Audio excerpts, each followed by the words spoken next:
Turn it up!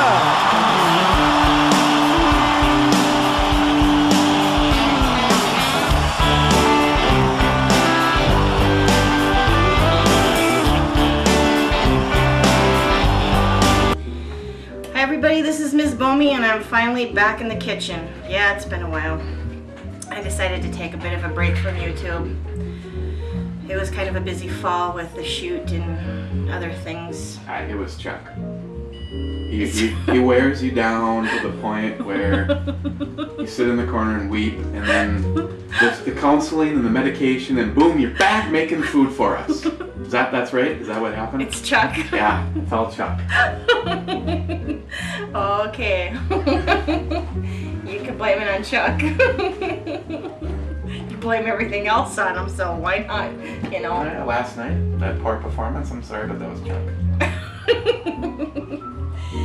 Okay, anyways, I got a recipe today that's called Southernized baked ziti, and this is from Chet Bayou Chili Head. That's the beer bell. We're not doing beer, this is food. Sorry, got excited. Okay, this is Southernized baked ziti. This is the first time I'm trying the recipe. I thought I was going to be brave and just dive right into it and let her see where it goes, right? Jump in the lake first and then see if you can swim. It's not exactly a recipe for the faint at heart. No. This, I will have to warn you, is a multiple part recipe. There is a part for making the meatballs, the gravy, which is aka the sauce. Depending upon where you are, you either call it gravy or sauce. Philly. That's what Pete always says. The gravy. The gravy, yeah. And then, of course, the ziti. So, just to let you know, I'm not going to go ahead and make the gravy, but I will put the recipe on the video down below so that you can, if you're really brave and want to take extra time to go ahead and do that, you can. Otherwise, the suggestion is to go ahead and get some sauce from the store in the jar, which I don't do. So I got my pot of sauce over yonder heating up as we speak. So I'm gonna go ahead and do the meatballs and of course do the pasta. All right, so for the meatballs you're gonna need 1/2 pound of ground beef, 1/2 pound of Italian sausage removed from the casings. I didn't get to our store that has that, so the next best thing I used was this, which is not in the casing. As far as the sausage goes, mild, medium, hot, sweet, whatever floats your boat. Eh, Travis? 1/2 cup of breadcrumbs you're gonna need, 1/2 a tablespoon of garlic powder, 2 tablespoons of dried parsley, 1/4 cup of grated Parmesan, and salt and pepper to taste, and of course 2 eggs. I did take the eggs out of the refrigerator as I was looking at this. Like I said, there was lots to this recipe. Kind of figured I was going to overlook one thing. Don't kill the sausage. It's already dead. Okay, so the instructions for this, for the meatballs, are going to be combine all the ingredients, and then you're going to form these into tiny little meatballs about the size of cherry tomatoes, which I'm going to warn you is going to take a while. Anybody who's ever made that Italian meatball soup knows exactly what I'm talking about. Preheat your oven to 400 degrees, and it's going to go in the oven for 10 minutes, and then we're going to set that aside. Once you set that aside, then you could go ahead and concentrate on making the sauce. And like I said, I'm skipping that part of it because I've already made my sauce ahead of time. So let's go ahead and get all of these ingredients into our bowl. And because I don't have the overhead cam, I'll try to remember to put things in view here so that you can see what I'm doing. So I'm going to go ahead and add this. I'm adding the mild sausage just because my stepdaughter is not all about spicy, let alone sausage. She's not a big sausage fan, but I think she'll give this a try. Okay. have any red wine for this? I don't know. Hey, speaking of which, will you pull that other wine out of the rack that Nicole sent? I think I have a bit too much in here. You gonna open this? So I'm going to put this aside. No, but I am going to say thank you. Let me put this over yonder. I'm curious about it a little bit. Alright, here's the rest of the ingredients. Cheese, parsley,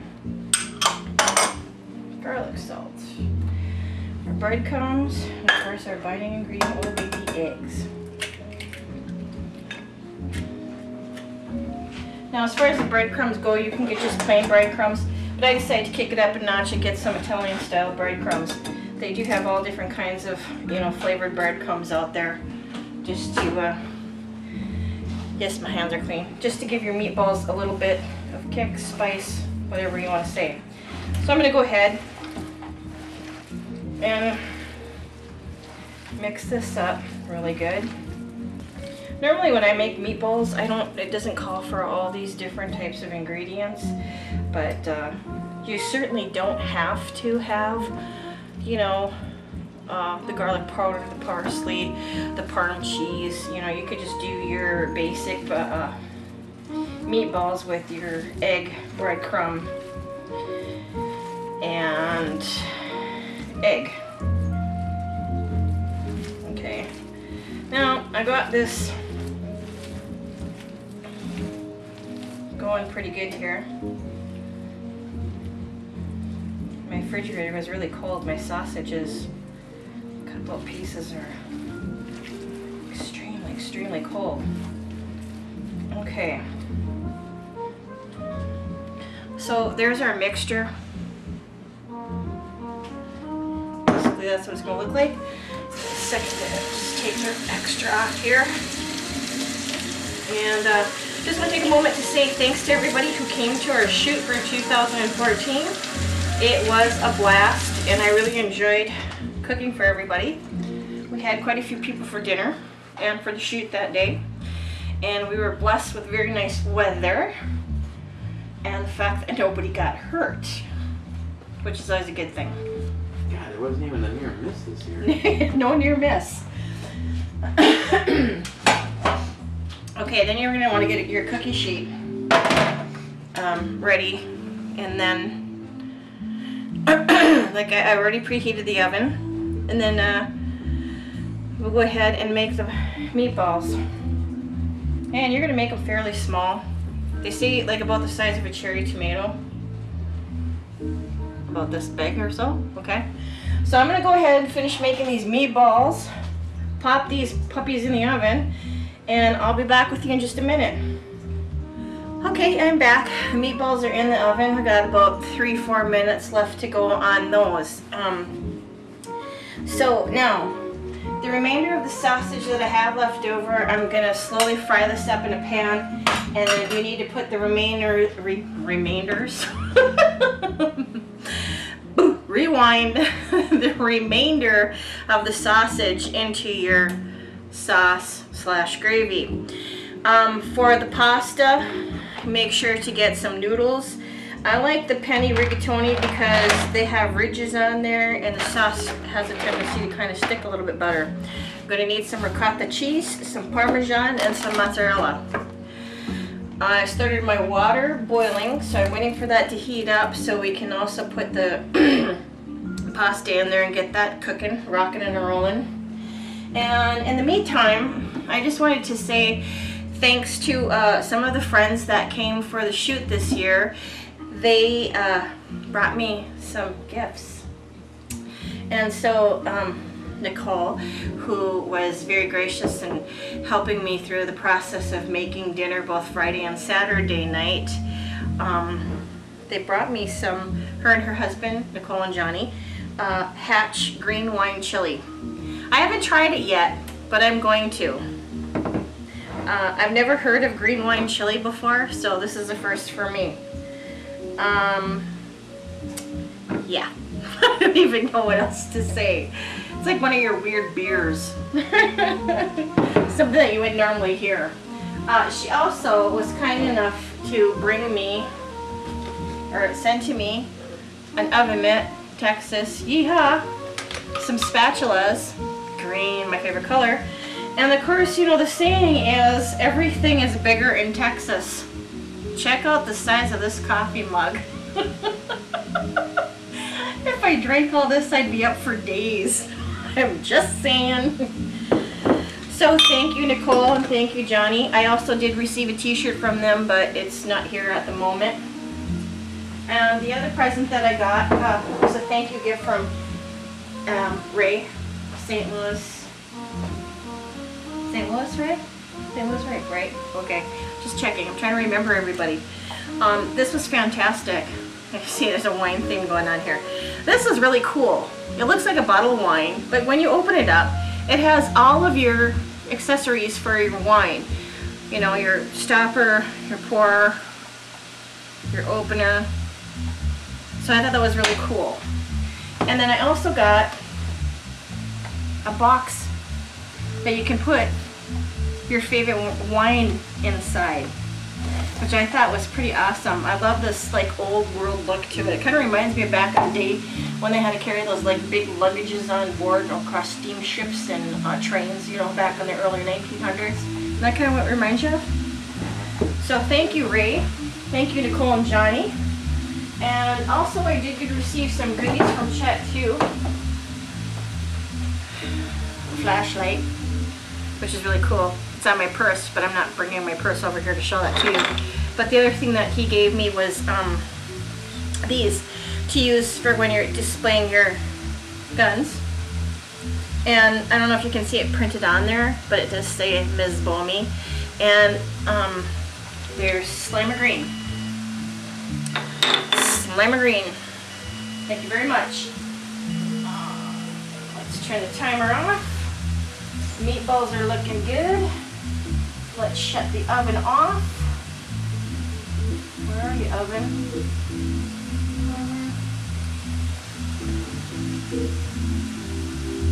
Okay. I'm going to finish picking up the rest of the sausage. Once again, thanks to everybody who gave me gifts. I'm trying to remember to show them. I think I've covered everybody. If I had not for some reason, I am apologizing right now.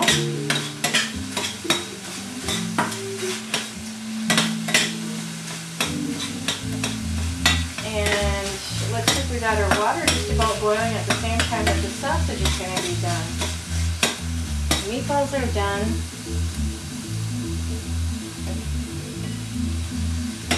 Turn that off. Finish cooking the sausage up. Throw this in the sauce. Get the pasta ready. See what I mean by this is multiple steps.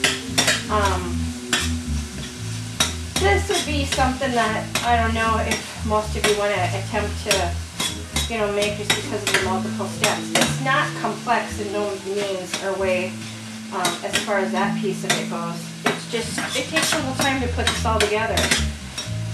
And usually, good dishes like that do take a lot of time to put together. I'm sorry I'm clanking over here and making noise with my metal spatula on my metal pan. Okay, so I'm going to get the pasta going. I'm going to finish cooking up the sausage, throw that in the sauce, get the meatballs out of the oven, and then commence with the next part. So hang in there. Be back in just a minute. Okay, I'm back. As you can see, I got my 2 cups of sauce, and yeah, I put the meatballs and the sausage right in the sauce, like it said. Kind of letting it cool down a little bit. Sorry, I can't seem to clear my throat. For the ziti part of the mixture, you're gonna need some ricotta cheese, about a cup of ricotta cheese. I'm only using half a cup because I'm not like big on ricotta. A large mozzarella ball, or 4 cups shredded and divided, which I did. I put in these 2 bowls over here. And then a cup of shredded Parmesan cheese divided. So again, a half a cup in each bowl. So Now comes the part where we're going to combine all this together. This is going to cook in the oven for 50 to 60 minutes, is what it's saying, or until bubbly. Then you're going to uncover it, sprinkle the top with the remaining mozzarella cheese, and return it to the oven for another 5 to 10 minutes, or until, you know, the cheese is melted or it's bubbling and the center is hot. Just to note that you can substitute your homemade or commercial spaghetti sauce for this dish, and you'll want about 4 or 5 cups of sauce. It also may be made with a meat sauce, and you can omit the meatballs. You don't have to put the meat in there. You can just make it a straight sauce for those who are of the vegetarian caliber. Okay, so that's basically it. So preheat your oven to 350 degrees, and we're going to add half the ziti mixture into the pot, or into your pan. And let's see. And then after we get everything in there, you're going to cover it with aluminum foil. Don't forget to put your aluminum foil on there, because I almost just missed that step when I was just reading it here. All right.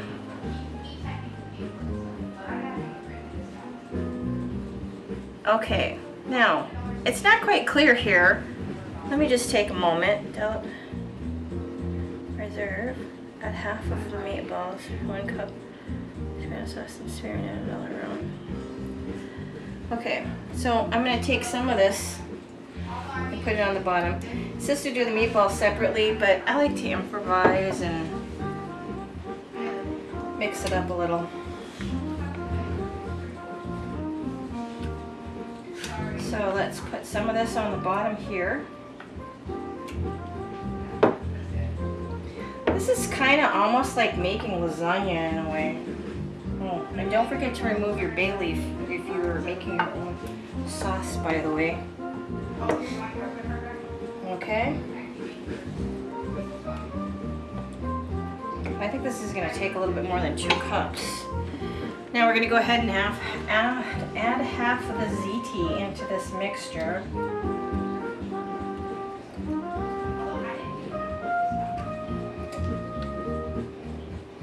And I might not be doing this correctly, and I'm sure chat you'll let me know. And I'm just going to kind of get this all mixed up a little bit here, because I want to make sure that everything's going to get coated before I go ahead and put the next little bit in here.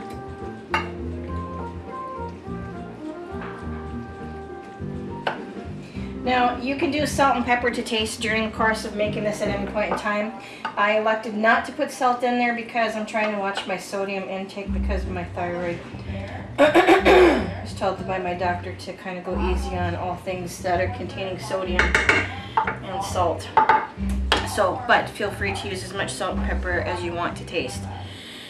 Okay. Then dollop of ricotta all through here.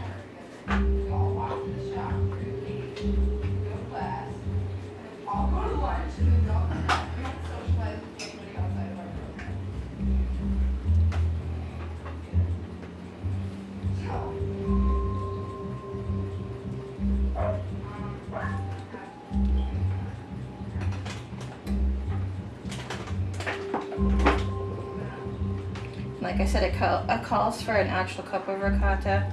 I am just not a big ricotta fan, so I don't like to have too much of that in there. Wash off my hands really quickly here.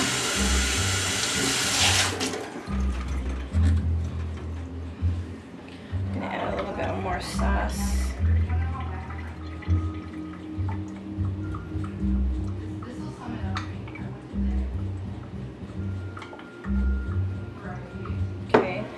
And I'm going to go ahead and add the mozzarella cheese.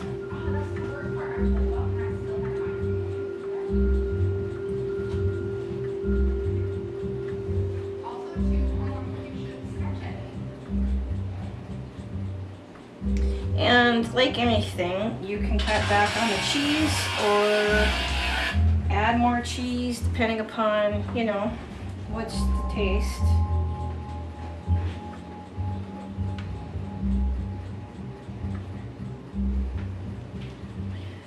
Alright, and I'm going to add some more. I'm assuming I'm repeating this.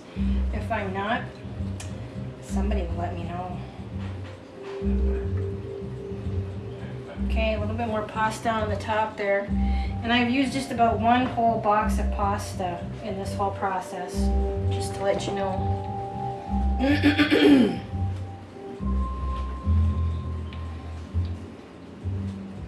Okay. And then I'm going to go ahead and add the remaining sauce. I got my meatballs already in the sauce because that's the way like we do it. We put the meatballs right in the sauce. I'm just going to grab a little bit more sauce over here too. This 2 cups I don't think is going to quite cut it.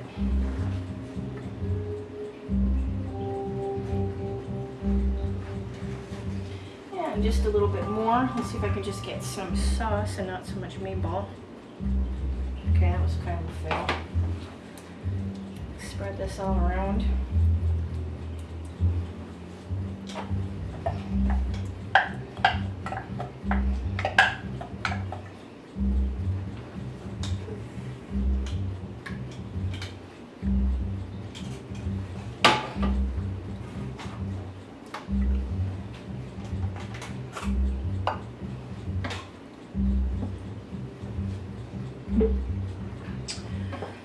Okay, there we go. It does take about 4 cups. I'm going to add the remaining ingredients here, and then this is just going to go in the oven to bake, like I said. Hon, can you give me some foil? Come on. Tin foil? Yeah. Great.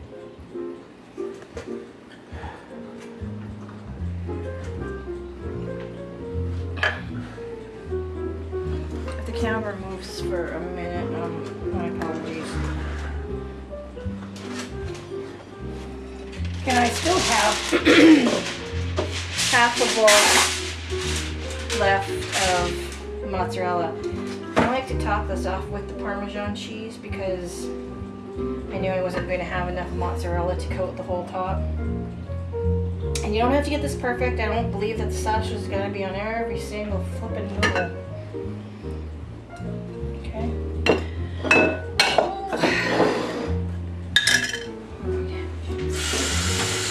Wash off my hands. Okay.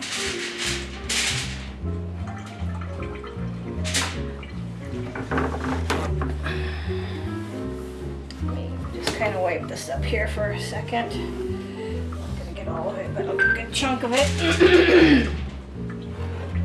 And that's pretty much what it's gonna look like. Okay. Go ahead and make sure you cover this up nice and tight. Pop it in the oven for 50 to 60 minutes. I put another cookie sheet on the bottom just to make sure that it doesn't go over because we do have sausage in there. And the other thing that I should make sure to add is when I was cooking the sausage up in the pan, make sure that you drain off the excess fat. You don't want the excess fat to go into your sauce because that kind of mucks things up a bit. So that's it. Just gonna put this pan back in the oven there. Put this on 350, which I have it on. It's preheated. Turn that timer on for 60 minutes.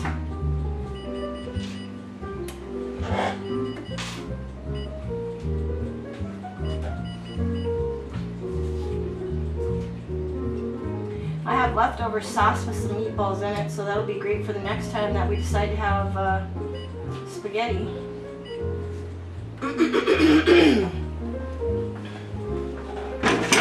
Which is good when you always have extra left. So it really took about 4 cups of sauce. And I suppose it just depends on the consistency of the sauce, whether it's thick or thin. You'll probably use a little bit less, a little bit more. whatever, it's not an exact science. So Chet, I hope I didn't screw up the recipe too badly, too terribly, and thanks once again for the recipe. This looks like it's going to be absolutely delish.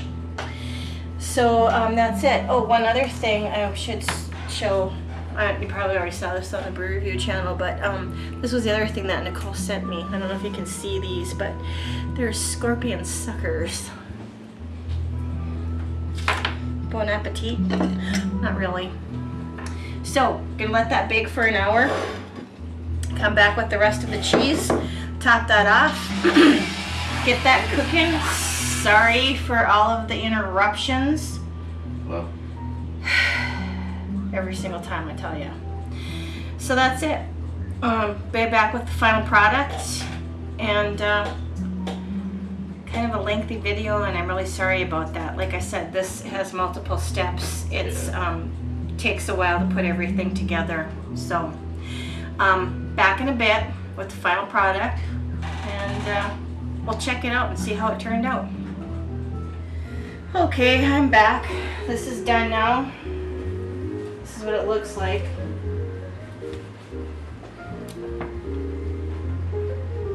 You can get a close enough view there.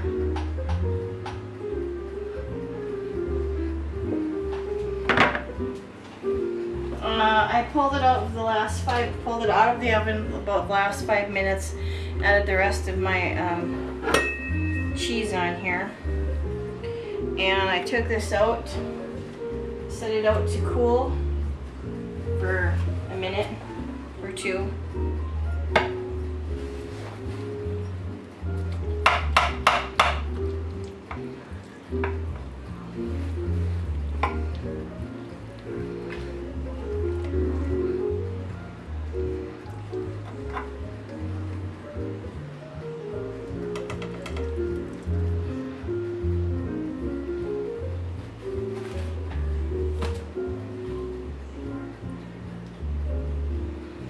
Very cheesy.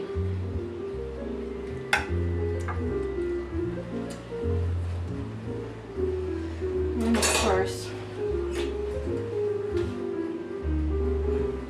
I should always have a breadstick with that.